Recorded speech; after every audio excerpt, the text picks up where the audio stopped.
What's going on, everybody? Some news broke last week that Dwyane and LeBron are putting together a documentary for the 2008 Redeem Team. It's always been my opinion that this team right here could go toe-to-toe with the 1992 Dream Team with respect to 96, with respect to 2012. Get this video a like, subscribe to the channel. That's one more for the good guys. Let's see if there's somebody else that has that same sentiment. The 1992 Dream Team is an iconic part of the history of basketball. The Dream Team marked the first time the United States sent professional athletes to the Olympic Games, but it was more than that. From a cultural standpoint, the Dream Team was basically a team of rock stars, a collection of some of the greatest players in NBA history. Behind Jordan, Magic, Bird, and others, the 92 United States team absolutely dominated the rest of the field, winning the gold medal by a staggering 47 points. And at the time of that victory, the consensus was simple. This was the best collection of basketball talent that had ever been assembled. Until Inspired a whole nother generation. The 2008 Redeem Team. After an embarrassing bronze medal finish in the 2004 Olympics, the United States decided that their entire Olympic program needed to change. A new culture was installed, a culture that made...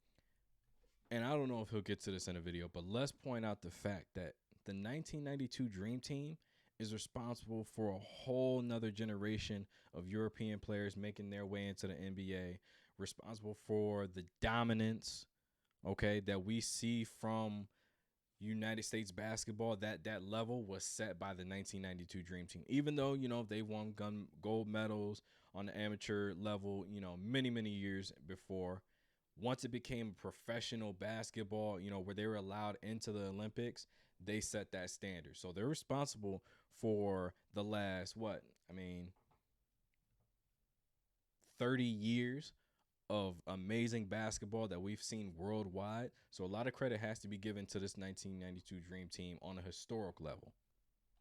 Made the game's current stars more involved with their national team's agenda, and the overhaul worked, as the result was the 2008 Redeem Team, a new collection of incredible talent under the United States banner. This time, Kobe, LeBron, Wade, and others led the United States to a gold medal victory over a talented Spain team. And at the time of this victory, there was no consensus, only questions. The biggest, who would win? That was such a great game. That gold medal game between Spain and USA. D-Wade and Kobe putting the kids to bed, man. First examine the team's rosters. To make this simple, we're cutting the rosters to 10 players each and using the starting lineups and minutes played for the gold medal games for each team. So starting at point guard for the Dream Team, we have Magic Johnson, a 5-time champion and 3-time MVP. While Magic is clearly one of the greatest point guards of all time, he did enter these games a little rusty. The As greatest. Remember, he missed the entire 1992 NBA season after his HIV announcement except for the All-Star game.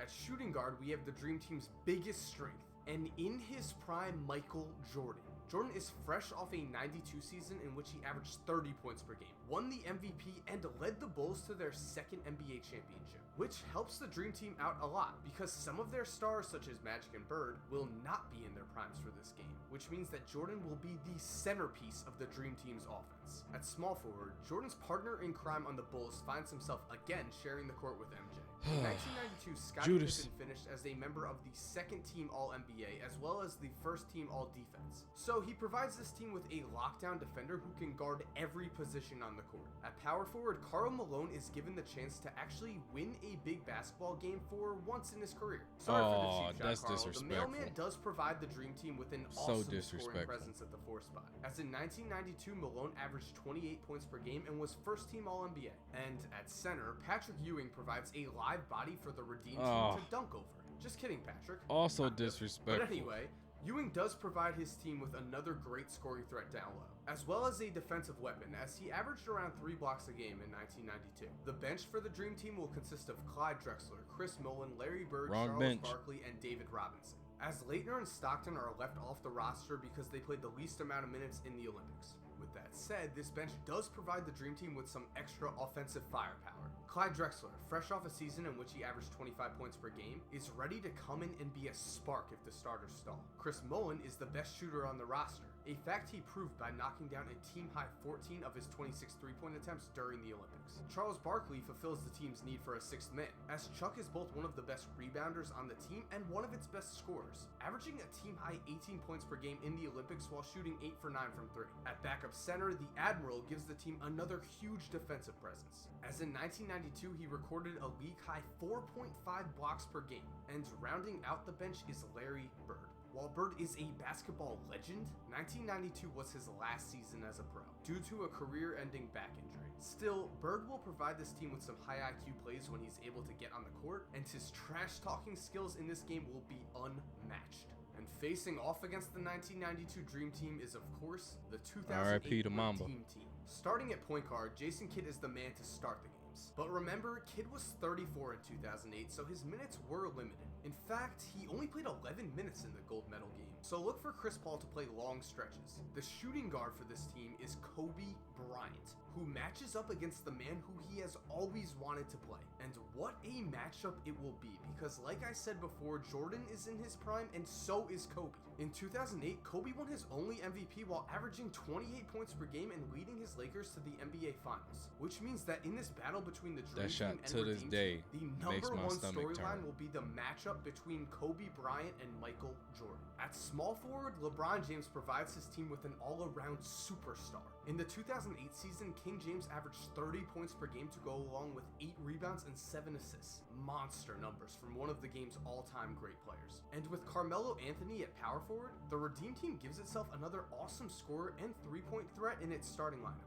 Melo has proven to be at his best during the Olympics, a perfect team player who causes matchup nightmares for opposing teams who start two big men, which is exactly what the Dream notice Team the does, three-point so line in the Melo Olympics is most important about players on a the foot Redeem shorter Team's than the roster. NBA one, And if I'm not at mistaken. center, Dwight Howard gives the Redeem Team a defensive force as the only true center on the roster. Recently, a lot has been said about Howard and his place among the all-time great big men, so it will definitely be interesting to see how he fares against Ewing and Robinson. The Redeem Team bench is made up of Chris Paul, Darren Williams, Dwyane Wade, Tayshaun Prince, and Chris Bosh, which means no Michael Redd and no Carlos Boozer. Like I said before, CP3 will play the majority of the minutes at the point guard spot, and he'll use his fresh legs to make a huge difference when he's subbed in. Darren Williams is also traditionally a point guard, but he finds himself playing mostly shooting guard in this tournament, which is fine because he has the three-point range to make a difference when he's out there. The sixth man on this team is Dwyane Wade, an incredibly talented all-around player who could easily be a starter. In fact, Wade actually led the Redeem Team in scoring off the bench, so his contribution to this game will be vital. So let's point out, notice I stopped them when they started talking about D-Wade. Might I add? D-Wade shirt on, world tour. Listen. On one side, yes, you have Mike. On the other side, you have the next two greatest shooting guards in NBA history. That's a big deal. Now, Drexler is nothing to scoff at. Not even a little bit. But majority of the minutes for the Redeem Team is going to be played by those two guys. And late in game situations, they're both going to be on the floor at the same time. And, late game situations is going to be a problem because you have a lot more clutch shooting on the Redeem Team and Kobe and D-Wade. If you're watching this and you in the comment section, don't be disrespectful. LeBron is clutch. All right, he is clutch. And you have Carmelo Anthony. You got 4 guys who you feel perfectly comfortable with taking the last shot at any given moment. You look at Team USA, we all know who's taking the last shot. It's not even a question about it. No disrespect to Chuck, no disrespect to Drexler or Mullins or Magic or Bird or any of those other guys. Michael's taking the shot. That's just the way it is. Backup big man for the Redeem Team is Chris Bosh. Bosh's shooting ability at the center position gives this team incredible court spacing. And the 10th man for this team is Tayshaun Prince. Prince will not get a lot of minutes, but he'll be able to use his length to really help his team on defense when he's out there. And so with the roster set, the only thing left to do is play the game. The game begins as Dwight Howard wins the tip, and just seconds later, LeBron James knocks down a jumper off a Jason Kidd. Okay, I like the simulation. I like it. Patrick Ewing banks in a layup off a sweet feed from Magic, as both teams establish that this will be a fast-paced game. Ewing continues to bang in the post for the Dream Team early, as he scores on his team's next 2 possessions. Midway through the quarter, Michael Jordan gets on the board after a pull-up mid-range jumper, though he is quickly matched by a drive to the basket from Kobe. With 3 minutes left in the first, Jordan draws a foul on his own explosive drive to the basket, and after hitting both free throws, the Dream Team takes a 5-point lead.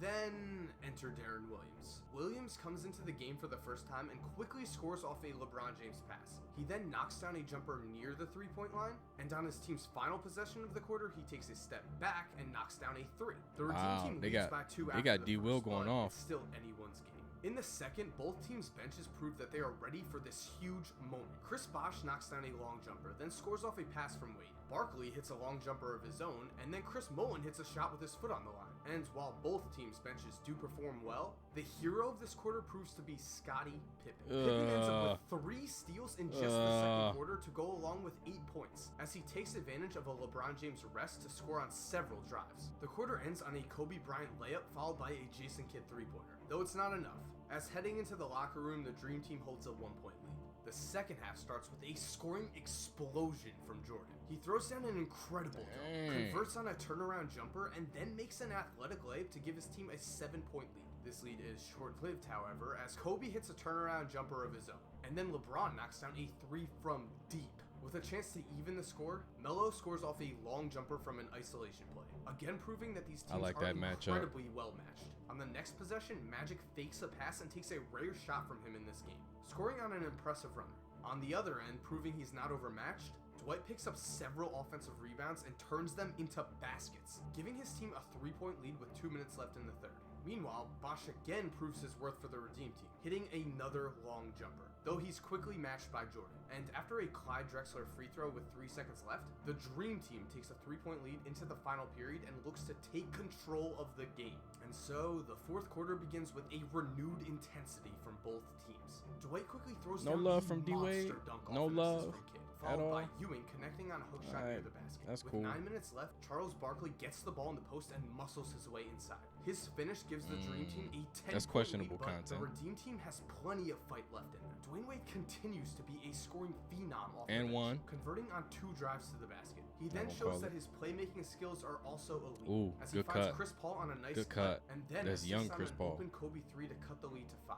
The next possession, Kobe calls for an ISO and again drills a long 3, making this a 2-point game. After this, the Dream Team fails to score, as Chris Paul ends up with a steal on Magic. Yes, sir. This steal leads to an eventual Dwight Howard dunk, evening the 2 teams with only 4 minutes to go, which means that it was officially Michael Jordan time. Jordan began his run in the clutch by rebounding a Carmelo Anthony miss and going coast to coast, eventually finishing with a monster dunk. After a LeBron James short jumper, Jordan again takes the ball and makes a play, finding Scottie Pippen open for a jump shot that gives the Dream Team. Don't say he don't pass to Scottie. With a minute 30 to go, Chris Paul misses a runner in the lane, again putting the ball in Jordan's hands. His pull-up jumper brings the lead to 4. But again, the Redeem Team will not give up. LeBron takes the ball strong to the basket and passes out to Kobe as the defense collapses. Kobe's clutch 3 drops through the net, and with 45 seconds, the Dream Team's lead is cut to 1. Again, Jordan comes through, isolating Kobe and then converting on an somebody play defense. His free throw makes the lead 4 again,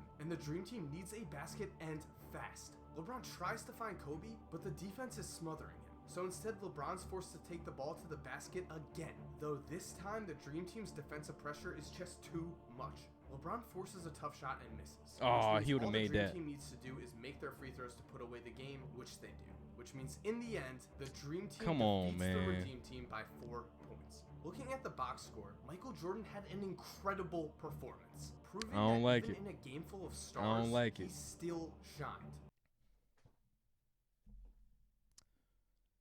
All right, so 2K, you know, that's why I hate the game. Not gonna lie.